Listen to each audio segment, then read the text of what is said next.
Hi students, good morning. So ఇవాళ మనకి first class start చేయబోతున్నాం. ఇక్కడ నుంచి మనకి అన్నీ కూడా డే వైజ్ ప్లాన్ అనేది ఫాలో అవుతాం. అంటే డే వైజ్ ప్లాన్ అంటే డే 1, డే 2 ఇట్లా ఏ రోజు ఏ క్లాసెస్ జరుగుతాయి, ఏ క్లాస్లో ఏం టాపిక్స్ వింటారు అనేది మీకు క్లియర్గా ముందుగానే చెప్పబడతాయి. సో ఇట్లాంటివన్నీ కూడా మీరు అట్లీస్ట్ హెడ్డింగ్స్ వరకన్నా మీరు నోట్ చేసుకోవడం అనేది మంచిది. ఫస్ట్ నుంచి కూడా ఒక పర్సనల్ నోట్స్, రన్నింగ్ నోట్స్ అనేది మీరు ఓన్గా నోట్ చేసుకోండి. అంటే మీకు ఇచ్చే ప్రతి టాపిక్, ప్రతి కంటెంట్ కూడా ఒక మెటీరియల్ ఇస్తారు. బట్ దాంతోపాటుగా మీరు ఓన్గా నోట్స్ ఒకటి మెయింటైన్ చేయడం అనేది మంచిది. అంటే కొన్ని కీవర్డ్స్ కానీ ప్రతి స్టార్టింగ్ డే క్లాస్ దగ్గర నుంచి end of the course complete అయ్యేంత వరకు మీరు క్లాస్ ముందు కూర్చొని స్టార్ట్ చేసే ముందు మీరు చేయాల్సిన పని ఏంటంటే నోట్స్లో ఆ రోజు డేట్ వేయటం అండ్ ఆ రోజు ఏం టాపిక్స్ చెప్తారనేది హెడ్డింగ్స్, అంటే మీకు తర్వాత వచ్చే డెఫినేషన్స్ కానీ కీ పాయింట్స్ రాసుకుంటారా లేదా అనేది అది మీ చాయిస్, రాసుకోవడం మంచిది. అండ్ అట్లీస్ట్ హెడ్డింగ్స్ మాత్రం కంపల్సరీగా మీరు రాయాల్సి ఉంటుంది. ఓకేనా? సో డే 1లో మనం కవర్ చేయబోయే టాపిక్స్ ఏంటి అంటే కంప్యూటర్ అంటే ఏంటి అండ్ వాటి యొక్క యూసేజెస్ ఏంటి, types of computers based on sizes కానీ లేదా ఫంక్షనాలిటీ, దాని యొక్క నేచర్ కానీ ఇట్లాంటివన్నీ ఏంటి, హార్డ్వేర్ అంటే ఏంటి, సాఫ్ట్వేర్, ఇలాంటి బేసిక్ టెర్మినాలజీ ఏంటనేది చూద్దాం ఒకసారి. సో ఈ క్లాసెస్ సెషన్లో మనకి అంటే ఈ ఓవరాల్ క్లాస్ మొత్తంలో మనకి కవర్ అయ్యే టాపిక్స్ ఇవన్నీ కూడా. బేసిక్ పార్ట్స్ ఆఫ్ కంప్యూటర్ అంటే ఏంటి, మెథడ్స్ ఆఫ్ పర్చేసింగ్ పీసీ అంటే కంప్యూటర్ కొనే పద్ధతులు ఎలా ఉంటాయి, ఏం జాగ్రత్తలు పాటించాలి, ఏం పార్ట్స్ మనకు అవసరము, వాటి గురించి కంపెనీస్ ఏంటి, అండ్ కాన్ఫిగరేషన్ అంటే ఏంటి, కొటేషన్ అంటే ఏంటి, లిస్ట్ ఆఫ్ పార్ట్స్ ఎలా వస్తాయి, ఐపీఓ సైకిల్, ఇవన్నీ కూడా జనరల్గా మనకి ప్రైమరీ క్లాసెస్ నుంచి విని ఉన్నాం. కానీ డీటెయిల్డ్గా రియల్ టైంలో ఎలా ఉపయోగపడతాయి అనేది ఒక బేసిక్ ఐడియా ఉండకపోవచ్చు. తెలిస్తే ఓకే, ప్రాబ్లం లేదు. మీకు తెలియకపోతే కనుక నేర్చుకోవచ్చు ఇప్పుడు. ఓకేనండి? అండ్ క్లాస్ అన్నీ కూడా ఇంటరాక్టివ్గా ఉంటాయి. అంటే ఇంటరాక్టివ్గా అంటే నేను అడుగుతున్నట్టు ఉంటుంది, మీరు ఆన్సర్ చేయడం కూడా జరగాలి. ఓకేనా? నేను చెప్పింది వినడం మాత్రమే కాదు. సో స్టార్టింగ్ డే నుంచి మీరు డేట్ అది వేసుకొని స్టార్ట్ చేసుకోండి. డేట్ వేసారా? సో హెడ్డింగ్స్ కూడా స్టార్ట్ చేసుకోండి, కంటెంట్. సో కంప్యూటర్ అంటే ఏంటి, చిన్నప్పటి నుంచి అందరికీ ఇంట్రెస్టింగ్ క్వశ్చన్, చాలా ఇష్టమైన క్వశ్చన్ ఇది. కొంతమందికి ఇప్పటికీ కన్ఫ్యూజన్ ఉన్న క్వశ్చన్ కూడా అదే. సో కంప్యూటర్ అంటే ఏంటి అనగానే చాలామంది చెప్పే ఆన్సర్ ఏంటంటే, చెప్పండి, మీరు చెప్పండి, కంప్యూటర్ అంటే ఏంటి? Right, it is an electronic device which is mainly used to modify or manipulate the data or information అంట. అంటే టెక్నికల్గా మనం చెప్పే ఇదే. రకరకాల డెఫినేషన్స్ అయితే ఉన్నాయి వాటికి. టు డూ కాంప్లెక్స్ క్యాలిక్యులేషన్స్ అంటారు, రకరకాల చెప్తూ ఉంటారు. కానీ స్టార్టింగ్లో చెప్పబోయే పాయింట్ మాత్రం కామన్గా ఉంటుంది. ఏమని? It is an electronic device అంటాం. సో డివైజెస్లో మనకి చాలామందికి ఇప్పటికీ కన్ఫ్యూజన్, పెద్దవాళ్ళకి కూడా. ఎలక్ట్రానిక్ డివైస్, జనరల్గా డివైస్ ఏం రకాలు ఉంటాయి మీకు తెలిసి చూడండి. ఇక్కడ ఎలక్ట్రానికల్ డివైజెస్, ఎలక్ట్రికల్ డివైజెస్ రెండు రకాలు వింటూ ఉంటాం జనరల్గా మనం రియల్ టైంలో. బయట షాప్స్ కూడా చూస్తుంటాం, ఎలక్ట్రికల్ షాప్స్ ఉంటాయి, ఎలక్ట్రానిక్ షాప్స్ ఉంటాయి. ఏ షాప్లో ఏ టైప్ ఆఫ్ ఐటమ్స్ మనకు దొరుకుతాయి, ఏ ఐటమ్ గురించి ఎక్కడికి వెళ్ళాలి, ఎలక్ట్రికల్ ఐటమ్ అని దేన్ని అనాలి, ఎలక్ట్రానిక్ ఐటమ్ అని చెప్పి దేన్ని అనాలి, ఏమైనా ఐడియా ఉందా మీకు? చూడండి, బేస్డ్ ఆన్ మనకి వచ్చే కరెంట్ కూడా రెండు రకాల కరెంట్ వస్తుంది. ఒకటి ఆల్టర్నేటింగ్ కరెంట్, ఇంకొకటి డైరెక్ట్ కరెంట్. రైట్? సో ఏంటి డిఫరెన్స్, ఎలా తెలుస్తున్నాయి అంటే, మనకి బయట పవర్ స్టేషన్స్ నుంచి ఏదైతే కరెంట్ తయారయ్యి ఇళ్ళకి కానీ ఆఫీసులకు కానీ వస్తుందో ఆ కరెంట్ని ఆల్టర్నేటింగ్ కరెంట్ అంటాం. అది జనరల్గా మనకి స్టాండర్డ్గా ఇంత ఫిక్స్డ్ కానీ రాదు. 230 volts, 240 volts, 250 volts ఫ్లక్చువేటింగ్గా వస్తూ ఉంటుంది అన్నమాట. అప్స్ అండ్ డౌన్స్ వస్తూ ఉంటుంది. సో ఆ కరెంట్ని మనం ఆల్టర్నేటింగ్ కరెంట్, ఏసీ అంటూ ఉంటాం. ఏ కాంపోనెంట్ అయితే ఆ కరెంట్ మీద పనిచేస్తుందో సో వాటిని మనం ఎలక్ట్రికల్ ఐటమ్స్ అంటాం. రైట్? ఇంకొక టైప్ ఆఫ్ కరెంట్ ఏంటంటే డైరెక్ట్ కరెంట్ అంటూ ఉంటాం. సో డైరెక్ట్ కరెంట్ అంటే ఏది అంటే ఆల్టర్నేటింగ్ కరెంట్. ఏదైతే ఏసీ కరెంట్ వచ్చిందో ఆ కరెంట్ని మనం కొన్ని మోడిఫికేషన్స్ చేసి డీసీగా మారుస్తాం. మోడిఫికేషన్స్ ఇన్ ద సెన్స్ ఏం జరుగుతాయి అంటే, ఒకటి వచ్చిన కరెంట్ వచ్చినట్టుగా కాకుండా కొద్దిగా పెంచి వాడుకోవటం కానీ, లేదా వచ్చిన కరెంట్ని తగ్గించి వాడుకోవటం కానీ, లేదా దాచుకుని వాడుకోవటం కానీ. ఎగ్జాంపుల్, ఇప్పుడు నాకు పాతకాలపు టీవీస్ కానీ మానిటర్స్ కానీ చూసారనుకోండి, జనరల్గా అవి ఆన్ అవ్వడానికి మనకు వచ్చే పవర్ 230 volts, 250 volts అనుకున్నాం. కానీ అవి ఆన్ అవ్వాలి అంటే మినిమం మనకు అరౌండ్ ఎలా లేదన్నా 10,000 volts కావాల్సి వస్తుంటుంది. రైట్. సో 2000 వోల్ట్స్ కానీ లేదా 5000 వోల్ట్స్ కానీ ఇట్లా మనకి పవర్ అనేది ఎక్కువ మీద రన్ అవుతుంటుంది. ఇప్పుడు ఏసీ ఉందనుకోండి, మనకు వచ్చి 230-250 వోల్ట్స్ మీద పనిచేస్తుంది, ఏసీ పని చేయగలుగుతుందా? లోడ్ ఎక్కువ కావాలి. మరి ఈ లోడ్ని మనకు వచ్చే వోల్టేజ్ని ఎవరు పెంచుతున్నారా అంటే ఇంటర్నల్ కొన్ని కాంపోనెంట్స్ ఉంటాయి. ఆ డివైస్ ఏం చేస్తాయంటే ఆ కాంపోనెంట్స్ ఆటోమేటిక్గా కరెంట్ని పెంచి ఇస్తుంటాయి అన్నమాట. అండ్ మనం మొబైల్ ఛార్జింగ్ పెడుతూ ఉంటాం. సో మొబైల్ ఛార్జింగ్ పెడుతున్నప్పుడు మన మొబైల్కి కావాల్సిన పవర్ ఎంత 230 వోల్ట్స్ ఇచ్చామనుకోండి, ఏమవుతుంది? ఆ ఫోన్ పోయి కొత్త ఫోన్ వస్తుంది, ఫోన్ పేలిపోతుంది కదా. అంటే ఇక్కడ ఏం జరుగుతుంది అంటే మనకు వచ్చే 230 వోల్ట్స్ 250 వోల్ట్స్ పవర్ని ఆ అడాప్టర్ ఏదైతే మీరు ఛార్జర్ పెడతారో ఆ అడాప్టర్ ఏం చేస్తుంది అంటే 1.5 వోల్ట్స్ లేదా 5 వోల్ట్స్ లోపుకి చేంజ్ చేసి ఆ డివైస్కి ఇస్తుంది అనమాట. అంటే దాన్ని బట్టి ఆటోమేటిక్గా అది కరెంట్ తగ్గించుకొని యూజ్ చేయడం జరుగుతూ ఉంటుంది. లేదు ల్యాప్టాప్స్ కానీ మొబైల్స్ కానీ వాచెస్ కానీ ఇట్లాంటివన్నీ చూస్తుంటారు. ఇవన్నీ కూడా బ్యాటరీ మీద రన్ అవుతుంటాయి. అంటే ఆల్రెడీ వచ్చిన కరెంట్ని స్టోర్ చేసుకుని అవి యూజ్ చేసుకుంటూ ఉంటాయి అన్నమాట. సో ఆ విధంగా మనం వర్క్ చేసుకుంటూ ఉండొచ్చు. ఈ మోడిఫికేషన్స్ తర్వాత వచ్చిన కరెంట్ని డైరెక్ట్ కరెంట్ అంటాం మనం. ఆ డీసీ మీద పనిచేసే కాంపోనెంట్స్ ఏవైతే ఉన్నాయో వాటిని ఎలక్ట్రానిక్ ఐటమ్స్ అంటాం. మీకు స్క్రీన్ మీద కనిపిస్తుంది చూడండి, ఆల్టర్నేటింగ్ కరెంట్. ఏసీ కరెంట్ అంటే వచ్చిన కరెంట్ వచ్చినట్టుగా వాడుకునే కాంపోనెంట్స్ని ఏమో ఎలక్ట్రికల్ ఐటమ్స్ అంటున్నాం. వచ్చిన కరెంట్ మోడిఫికేషన్స్ తర్వాత వచ్చే కరెంట్ డీసీ మీద పనిచేసే వాటిని ఎలక్ట్రానిక్ ఐటమ్స్ అంటున్నాం. ఇప్పుడు ఐడియా వస్తుందా? మీరు కావాలంటే కనుక మీ సెల్ ఛార్జర్స్ కానీ లేదంటే ఏమన్నా ఇలాంటి ఎలక్ట్రానిక్ డివైజెస్ ఏవైతే ఉన్నాయో వాటి యొక్క అడాప్టర్స్ ఛార్జర్స్ మీద చూస్తే వాటి మీద ఇన్పుట్ ఎంత అవుట్పుట్ ఎంత ఇస్తారు, వాటిని బట్టి మనం వాడుతూ ఉండాలి. అందుకని ఒకసారి ఒక ఫోన్ ఛార్జర్ ఇంకొక ఫోన్ ఛార్జర్స్కి పెట్టొద్దు అంటారు, ఎందుకంటే వోల్టేజ్ తేడా వస్తే ఇబ్బంది పడతాం. రైట్ అండ్ సో ఇక్కడికి కంప్యూటర్ని మరి ఎందుకు ఎలక్ట్రానిక్ డివైస్ అన్నారు? యాక్చువల్గా మనం కంప్యూటర్ కనెక్షన్స్ ఎట్లా ఇస్తాము? మెయిన్గా పవర్ సాకెట్ ఏదైతే వచ్చిందో దాని నుంచి ఒక 2 వైర్స్ వస్తాయి, ఒకటి మానిటర్కి ఇంకొకటి సిపికి కనెక్ట్ చేస్తాం. మరి డైరెక్ట్గా వచ్చిన కరెంట్ వచ్చినట్టుగానే వాడుకుంటున్నాం కదా. మరి కంప్యూటర్ని ఎలక్ట్రికల్ ఐటమ్ అనాలి కదా, మరి ఎందుకు ఎలక్ట్రానిక్ అన్నారు? చిన్నప్పటి నుంచి అలా చెప్తున్నారు కాబట్టి అలా కంటిన్యూ అయిపోతున్నాము. సో ఇక్కడ ఏమవుతుంది అంటే మీరు వాడే సిపియు బాక్స్ ఏదైతే ఉందో దాని లోపల ఒక బాక్స్ ఉంటుంది, ఎస్ఎంపిఎస్ అంటాం. అది మనకు ఫర్దర్గా నెక్స్ట్ క్లాసెస్లో వస్తుంది, చూపిస్తా పిక్చర్ మీకు. ఆ పేరు గుర్తుపెట్టుకోండి, ఎస్ఎంపిఎస్ అని. అవసరమైతే రాసుకోవచ్చు. స్విచ్ మోడ్ పవర్ సప్లై అంటాం, SMPS.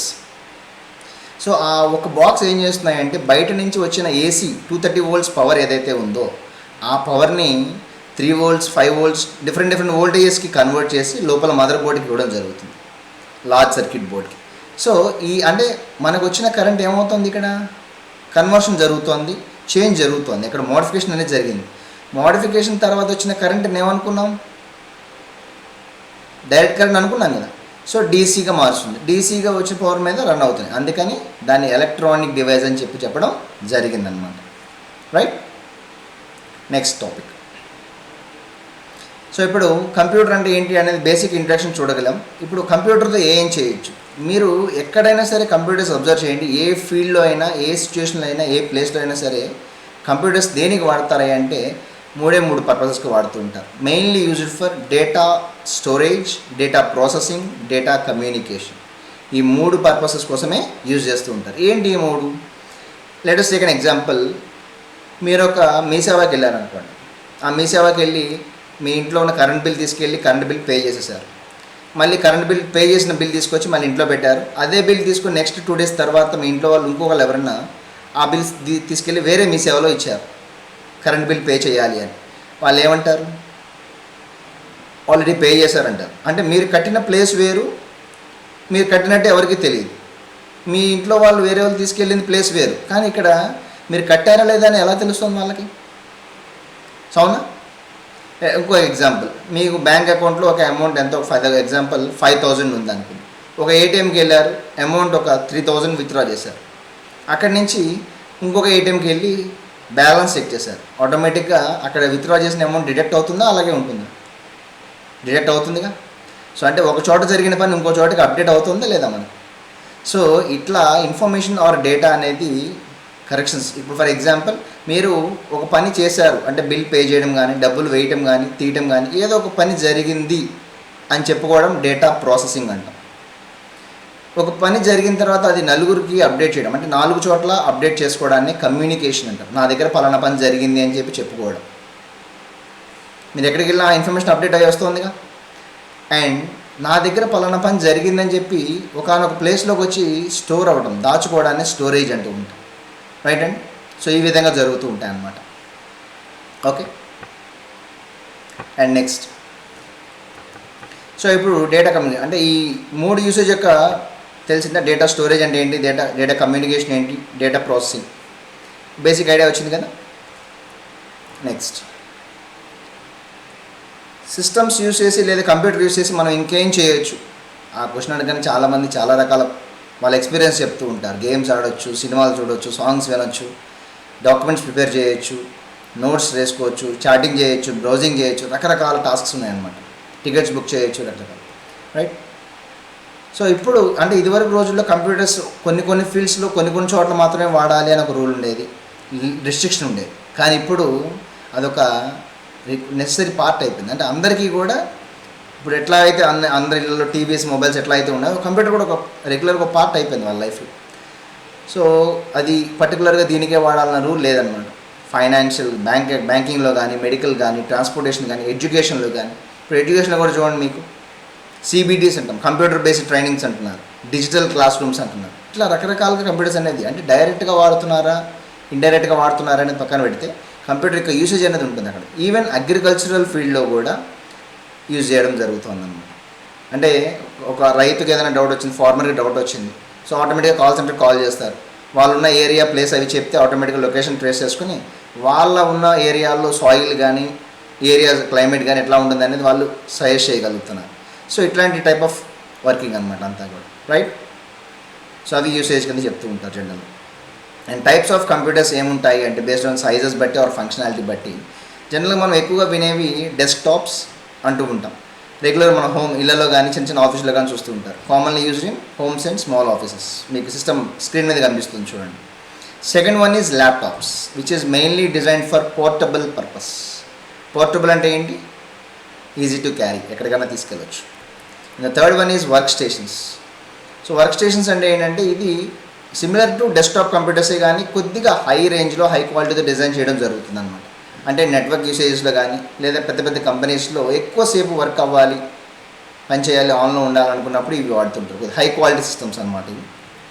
And the fourth one is servers. Servers is nothing but and the main computer which controls other systems in a network. అంటే నెట్వర్క్లో ఉన్న సిస్టమ్స్లో ఏ కంప్యూటర్ అయితే మెయిన్ ఉందో, మిగతా వాటిని కంట్రోల్ చేస్తుందో, ఏ సిస్టమ్ ఏం పని చేయాలనేది సర్వీసెస్ కొన్ని ప్రొవైడ్ చేస్తుందో దాన్నే సర్వర్ అంటూ ఉంటుంది. రైట్. సో ఈ విధంగా జనరల్ టెర్మినాలజీ కొన్ని ఉంటాయి ఇక్కడ కంప్యూటర్స్లో. మనకు ఎక్కువగా వినేది ఏంటంటే first one is hardware, next software అని, యూజర్ అని వస్తూ ఉంటాయి.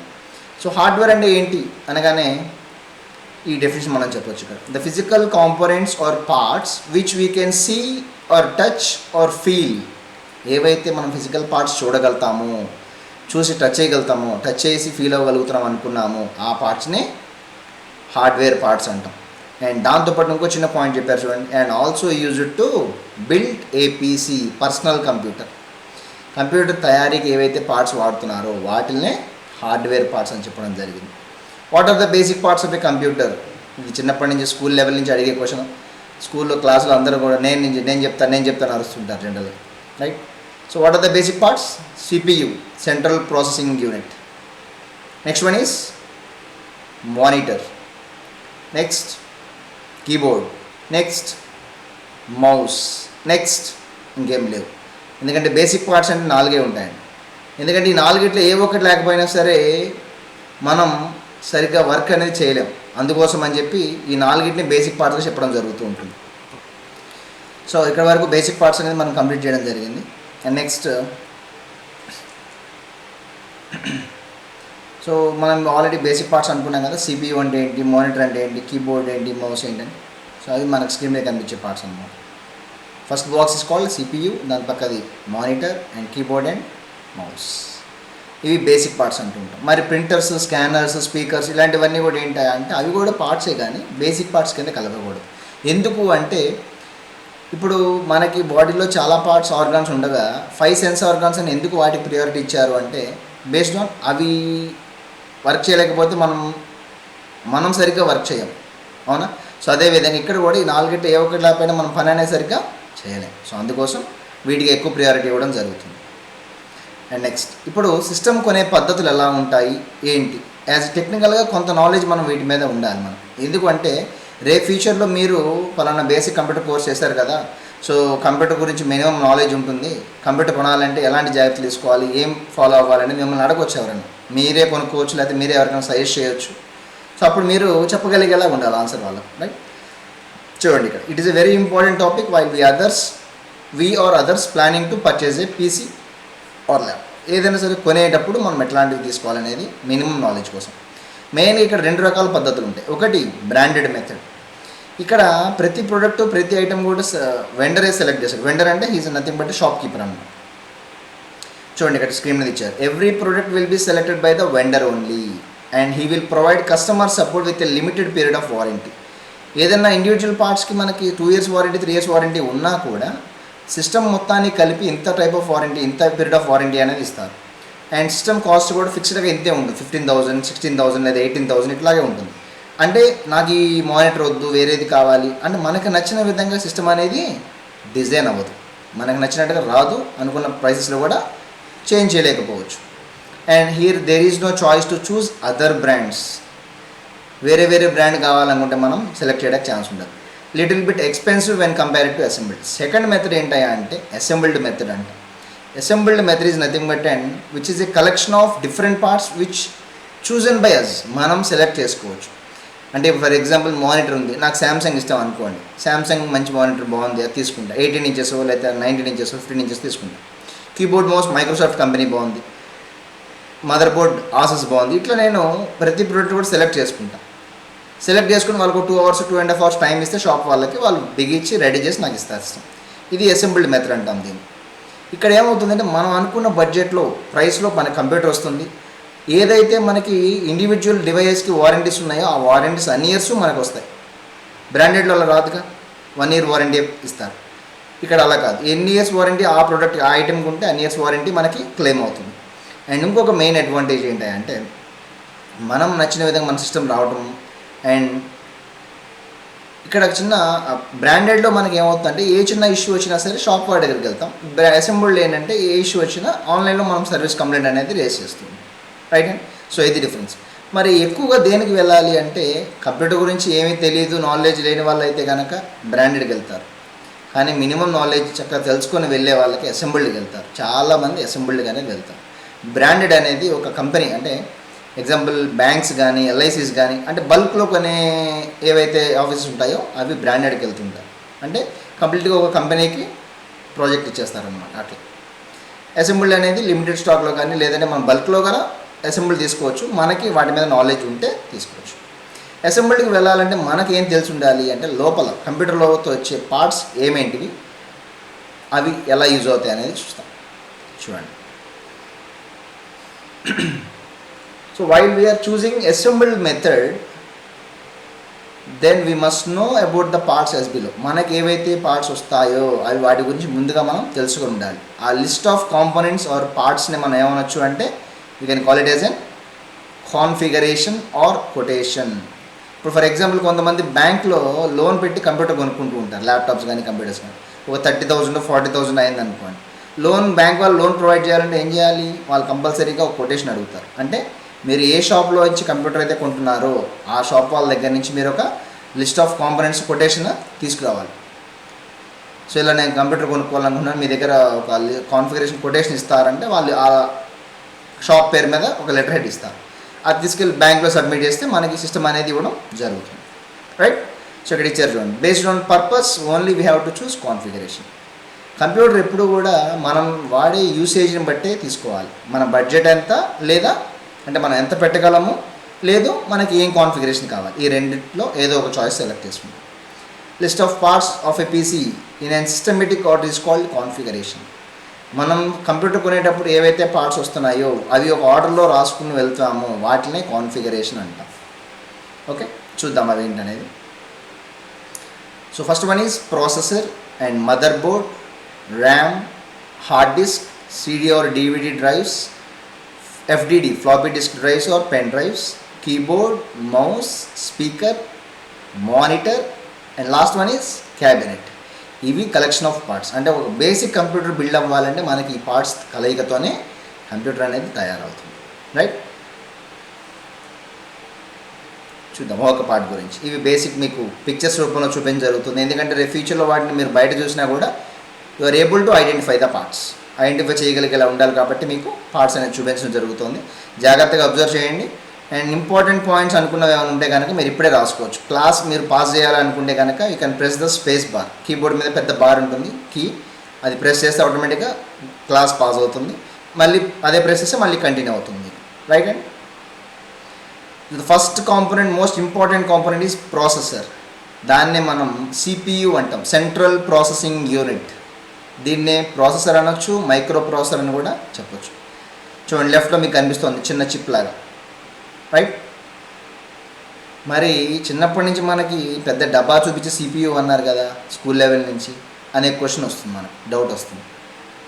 అంటే మన ఆ ఏజ్లో తప్పు చెప్పారంటే కాదు, ఆ ఏజ్లో మనకి ప్రాసెసర్, ర్యామ్ అని విడివిడిగా చెబితే ఎవరికి అర్థం కాదు, స్కూల్కి రావడం కూడా మానేస్తారు. అందుకని ఆ ఏజ్లో అవన్నీ చెప్పారు. సింపుల్గా మనకేంటంటే సిపియు అని చెప్పి బాక్స్ చూపిస్తారు. యాక్చువల్గా ఆ బాక్స్ మనం కొన్న కొత్తలో స్టార్టింగ్లో ఏమంటారంటే క్యాబినెట్ అంటాం. ఏదైతే డబ్బా అని పిలుస్తామో క్యాబినెట్ అంటాం దాన్ని. దాని లోపల ఉండే చిన్న చిప్ ఏదైతే మీకు కనిపిస్తుందో స్క్రీన్ మీద, దాన్ని ప్రాసెసర్, మైక్రో ప్రాసెసర్ లేదా సిపియు అనొచ్చు. సిస్టంలో ఏ చిన్న పని చేయాలన్నా సరే ప్రాసెసరే చేయాలి. It is the brain of the computer. ఓకేనా. అండ్ మంచి కంపెనీస్ మీకు అక్కడ ఆల్రెడీ ఉన్నాయి చూడండి. Intel or AMD are the best brands. Okay, వీటి యొక్క స్పీడ్స్ అనేవి మనకి మెగా హెడ్జెస్, గిగా హెడ్జెస్లో మెజర్ చేస్తూ ఉంటారు. ద మోస్ట్ ఇంపార్టెంట్ కాంపోనెంట్ అనమాట. Second one is mother, the large circuit board in A computer. Electronic డివైస్కి దేనికైనా సరే మదర్ బోర్డ్ అనేది కామన్గా వస్తుంది, ఎందుకంటే విచ్ కంట్రోల్స్ ద డివైస్ అనమాట. సో చూడండి ఇక్కడ మనకి ఇక్కడ వైట్ స్పేస్లో మీకు ఏదైతే కనిపిస్తుందో, మౌస్ కనిపిస్తుంది కదా, ఆ వైట్ ఏరియాలో మీకు ఇందాక చూపించిన ప్రాసెసర్ అనేది ప్లేస్ చేస్తారు ఆ స్లాట్లో. అండ్ రైట్ సైడ్ చిన్న చిన్న అపార్ట్మెంట్స్, బిల్డింగ్స్ లాగా కనిపిస్తుంటాయి మీకు. అండ్ ఈ ప్రాసెసర్ పక్కన మనకి అల్యూమినియం ప్లేట్స్ లాగా ఉన్నాయి నుంచొని, అవి హీట్ సింక్స్ అంటాం. అంటే లోపల సిస్టమ్ ఆన్లో ఉన్నప్పుడు లోపల కొంత హీట్ జనరేట్ అవుతూ ఉంటుంది. ఆ హీట్ని అబ్జర్వ్ చేసుకుని బయటికి రిలీజ్ చేసే కంటెంట్ అదే చేస్తుంటుంది అనమాట వర్కింగ్ అంతా. అండ్ మీకు రకరకాల స్లాట్స్ అంటే జస్ట్ కొన్ని డివైస్ కనెక్ట్ చేయడానికి, పెట్టడానికి కొన్ని స్లాట్స్, సాకెట్స్ అంటూ ఉంటారు. అండ్ మీరు బ్యాక్ సైడ్ అబ్జర్వ్ చేస్తే ఇక్కడ కనుక mother board back side CPU వెనక్కి తిప్పితే మనకి ఏవైతే కేబుల్స్ పెడుతూ ఉంటామో ఆ కనెక్షన్సే ఇది మీకు బయట కనిపించేది. Right, next mother board definitions. మీకు ఈ కంటెంట్ అంతా కూడా మీకు ఇచ్చే మెటీరియల్లో క్లియర్గా ఉంటుంది. జస్ట్ మీరు చేయాల్సిందల్లా ఏంటంటే ఆ లిస్ట్ ఆఫ్ పార్ట్స్ హెడింగ్స్ మాత్రం నోట్స్లో కావాలని రాయండి. ఏది ప్రాసెసర్ అని కానీ, మదర్ బోర్డ్ అని, ఇట్లా హెడింగ్స్ మాత్రం. దాని యొక్క థియరిటికల్ కంటెంట్ అంతా కూడా మెటీరియల్లో ఉంటుంది కాబట్టి ఇక్కడ అండర్లైన్ చేసుకోవచ్చు మీరు, ఇబ్బంది లేదు. రైట్ అండి. మెటీరియల్ ఇవ్వకపోతే కనుక మీ ఫీ క్లియర్ చేసుకుంటే కనుక మీకు మెటీరియల్ అనేది ఇవ్వడం జరుగుతుంది, అది కూడా. Third most important component is RAM, random access memory.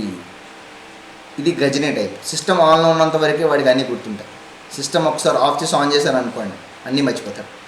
మరి ఏం చేస్తుంది ర్యామ్? టెంపరీ, దీన్ని మనం టెంపరీ మెమరీ అంటాం, లేదా వోలటైల్ మెమరీ అంటాం. అంటే కంప్యూటర్ ఆన్లో ఉన్నంత వరకు అన్నీ గుర్తుంటూ ఉంటాం.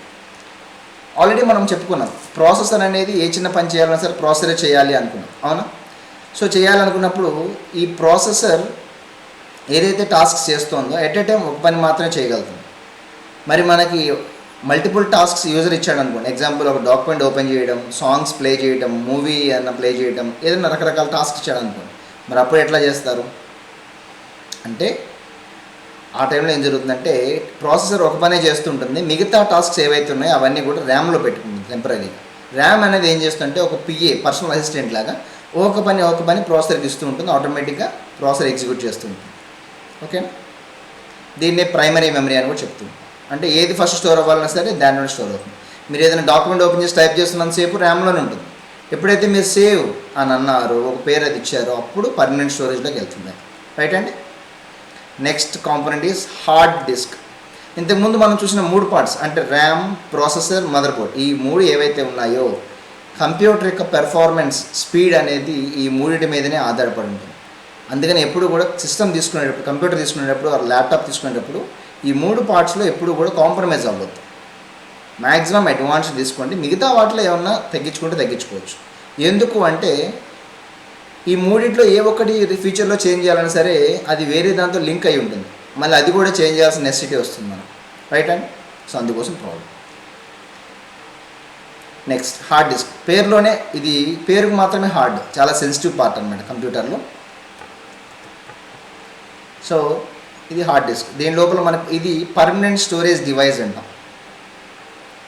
ఏదైనా సరే డేటా మనం మాన్యువల్గా డిలీట్ చేస్తేనే డిలీట్ అవుతుంది, లేదంటే పర్మనెంట్గా స్టోర్ అయిపోయి ఉంటుంది. దీన్ని సెకండరీ స్టోరేజ్ డివైస్ అంటాం. అంటే ర్యామ్ తర్వాత స్టోరేజ్ డివైస్ ఇదే, మ్యాగ్నెటిక్ స్టోర్ రూపంలో డేటా స్టోర్ అవుతూ ఉంటుంది. Next one is CD or DVD drives. DVDs access చేయడానికి వాడుతూ ఉంటాం దీనిలో. So CD capacity full forms ఇక్కడ రాసాం చూడండి. కాంపాక్ట్ డిస్క్ అంటాం CD full form. DVD full form digital versatile disc లేదా digital video disc. CD capacity వచ్చి 700 MB, DVD కెపాసిటీ 4.7 GB ఉంటుంది, right. Next one floppy disks. యాక్చువల్గా ఇవి ఓల్డెన్ డేస్లో ఉండేవి, ఇప్పుడు రావట్లా. వీటి రీప్లేస్మెంటే పెన్ డ్రైవ్స్ వచ్చినాయి మనకు. పెన్ డ్రైవ్స్ గురించి మనం వేరేగా చెప్పక్కర్లేదు, డేటా ట్రావెలర్స్ అని కూడా చెప్పొచ్చు. వీటిని ఈజీగా డేటా మనం మూవ్ చేయడానికి వాడుతూ ఉంటాం. కీబోర్డ్స్ సెపరేట్గా మీకు these are called input devices అనమాట. ఇక్కడి నుంచి మనకి ఏంటంటే ఇన్పుట్ డివైస్, అవుట్పుట్ డివైస్ అనే కాన్సెప్ట్ స్టార్ట్ అవుతుంది. అంటే ఏ డివైస్ అయితే కంప్యూటర్ లోపలికి మనం ఇవ్వగలుగుతున్నామో ఇన్స్ట్రక్షన్స్, వాటిని ఇన్పుట్ డివైస్ అంటాం. ఏదైతే కంప్యూటర్ బయటికి ఇస్తుందో అది అవుట్పుట్ డివైస్ అంటాం. అంటే కీబోర్డ్ ద్వారా మనం ఇన్స్ట్రక్షన్స్ లోపలికి ఇస్తున్నాం సిస్టంలోకి. సో సిస్టమ్ తీసుకుంటోంది అంటే అది ఇన్పుట్, సిస్టమ్ బయటికి ఇస్తోంది అంటే అది అవుట్పుట్, రైట్. సో కీబోర్డ్ గురించి ఇంకా క్లియర్గా డెప్త్గా మనకి ఫర్దర్ క్లాసెస్లో వస్తుంది. ఇక్కడ బేసిక్స్ తెలుసుకుంటాం అంతే మనం.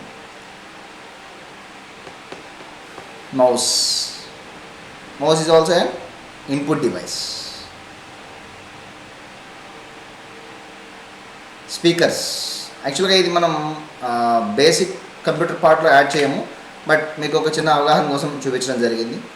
Speaker is an output device. Monitors, ఈ రైట్ సైడ్ డౌన్ కార్నర్లో చూపించే మానిటర్ మీకు ఏదైతే ఉందో బ్లాక్ సైడ్ రైట్ సైడ్ది CRT మానిటర్ అంటాం. క్యాథోడ్ రే ట్యూబ్, అంటే ఓల్డ్ టైపు, కొద్దిగా ఎక్కువ పవర్ తీసుకుంటూ ఉంటుంది. అండ్ ఏదైతే దాని పక్కన లెఫ్ట్లో చూపించిన కింద లెఫ్ట్ బాటమ్ సైడ్ ఉన్నదో అది LCDs కింద లిక్విడ్ క్రిస్టల్ డిస్ప్లే అంటాం. పైన ఏదైతే చూపిస్తాం దాన్ని LED అంటూ ఉంటాం. అంటే ఇది ఎగ్జాక్ట్గా మనం చూసి మనం గెస్ చేయలేం, but based on the picture clarity బట్టి మనకు తెలుస్తూ ఉంటాయి. CRT మానిటర్స్ అనేవి ఎక్కువ పవర్ కన్సూమ్ చేస్తాయి అండ్ హీట్ ఎక్కువ జనరేట్ చేస్తూ ఉంటాయి మనం, ఓకేనా. LED మానిటర్స్ అనేవి మనకి ఎక్కువ పవర్ లైఫ్ బాగుంటుంది అన్నమాట వాటికి. Last component is cabinet with SMBS. Cabinet అంటే డబ్బా. ఇప్పుడు ఏవైతే మనం ఈ mother board, hard disk, processor ఇవన్నీ చూసామో ఆ డివైస్ అన్నీ కలిపి మనం ఏం చేస్తామంటే ఈ క్యాబినెట్ అనే బాక్స్లో పెట్టుకుంటాం, ఓకేనా. సో ఆ బాక్స్లోనే ఆటోమేటిక్గా మనం ఈ SMBS కూడా దాంతోపాటే మనకు వస్తుంది అనమాట. SMBS అనేది ఆల్రెడీ స్టార్టింగ్లో చెప్పుకున్నాం, స్విచ్ మోడ్ పవర్ సప్లై అని. మీరు ఇక్కడ అబ్జర్వ్ చేస్తే ఇక్కడ బయట నుంచి వచ్చే AC పవర్ ఏదైతే ఉందో దాన్ని మనం ఇన్పుట్ ఇస్తాం. ఈ వైర్ ఏదైతే జడలాగా ఉందో ఆ వైర్లోంచి డిఫరెంట్ టైప్స్ ఆఫ్ వోల్టేజెస్ అనేవి పాస్ అవుతూ ఉంటాయి, రైట్ అండ్.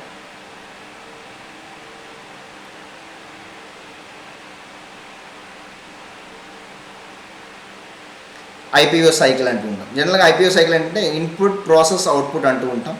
ఏదైనా సరే ఎలక్ట్రానిక్ డివైస్లో మనం చూసే కాన్సెప్ట్ ఇది.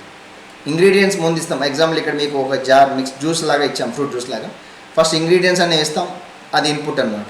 నెక్స్ట్ ప్రాసెస్ చేస్తాం, మిక్స్ చేస్తాం, తర్వాత అవుట్పుట్ జ్యూస్ అనేది వస్తుంది. సో ఇట్లా సిస్టంలో కూడా మనకి ఏంటంటే కంప్యూటర్స్లో కూడా ఇన్పుట్ ఇవ్వడం జరుగుతుంది. కీబోర్డు, మౌస్ లేదా జాయ్స్టిక్స్, గేమ్స్ ఆడడం ఇట్లాంటివి. ప్రాసెసర్ డివైజెస్ ఉంటాయి, ప్రాసెసింగ్ డివైజెస్, వాటి ద్వారా ప్రాసెస్ జరిగి అవుట్పుట్ మానిటర్స్, ప్రింటర్స్, స్పీకర్స్ వాటి ద్వారా బయటకు వస్తుంది, రైట్ అండ్. సో ఇక్కడ వరకు మనకి Day 1 టాపిక్స్ ఏవైతేనే అవి క్లియర్ అవ్వడం జరిగింది. మీకు ఏమైనా డౌట్స్ కానీ ఏమైనా వస్తే కనుక యూ కెన్ ఆస్క్, కంపల్సరీ ఫ్రీగా అడగండి, ఇబ్బంది ఏం లేదు. ఒకవేళ క్లాసులు ప్రాక్టీస్ చేస్తున్నప్పుడు ఏమైనా డౌట్ వచ్చినా కూడా మీరు విడిగా నోట్స్ రాసుకొని విడిగా పర్సనల్గానే కలిసి అడగవచ్చు, ఇబ్బంది ఏం లేదు. అండ్ ల్యాబ్లోకి వెళ్ళిన తర్వాత మీరు చేయాల్సిన టాస్క్స్, ప్రాక్టికల్స్ ఏంటాయా అంటే కంప్యూటర్ యొక్క పార్ట్స్ ఎట్లా ఉన్నాయి, ఎలా ఉంది, ఒక బేసిక్ అబ్జర్వెన్స్ అనేది మనకు జరగాలి, రైట్ అండ్. సో ప్రతి క్లాస్ కూడా క్లియర్గా వినండి. ఏ చిన్న డౌట్స్ ఉన్నా సరే ఆ క్లాస్లోనే క్లియర్ అయ్యేలాగా అడగండి, లేదా నెక్స్ట్ క్లాస్ కల్లా అయిపోయేలాగా ఎక్కువ లాంగ్ చేయొద్దు. అండ్ ఒక పర్సనల్ నోట్స్ అనేది మెయింటైన్ చేయడం మంచిది మీకు, ఓకేనా. Thank you.